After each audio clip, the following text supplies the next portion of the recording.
সরকার কোনো বিজনেস করতে পারে না। আপনি দেখেন এই লঞ্চগুলো যেভাবে চলে, এটাকে যদি আমি প্যাসেঞ্জারে চালাই তাহলে দুদিন পরে দেখা যাবে যে লসে চলে যাচ্ছে। আপনারা জানেন ইতিমধ্যেই আরেকটি বিষয় হলো যে অনেকে মনে করেন যে এটা কেন প্যাসেঞ্জার চালানো যাবে না।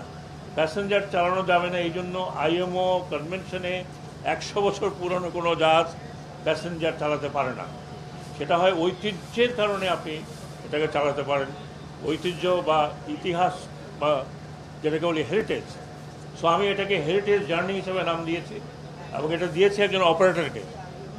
আমরা একটা অপারেটরকে দিচ্ছি যিনি আপাতত সপ্তাহে একদিন চালাবেন, 2 দিন, শুক্রবার ছাড়বে, বরিশাল পর্যন্ত যাবে, বরিশাল থেকে ফিরে আসবে। বরিশালকে এই কারণে যে একসময় বরিশালে যেতে এই নদীপথ ছাড়া কোনো উপায় ছিল না এবং বরিশালের লোকের সবচেয়ে বেশি প্রিয় ছিল এই স্টিমার। যে কারণে আমি নিজের, অনেকে মনে করেন যে আমার বাড়ি বরিশাল, সেজন্য অ্যাকচুয়ালি না, বরিশালের লোক খুবই আপনার স্মৃতিকাতর এটার জন্য। আমাকে প্রায় ধরেছে, স্যার কবে আসছে। তো আমি আশা করি যে আগামী 19 তারিখ থেকে বোধহয় এটা চলাচল শুরু হবে, 21 তারিখ।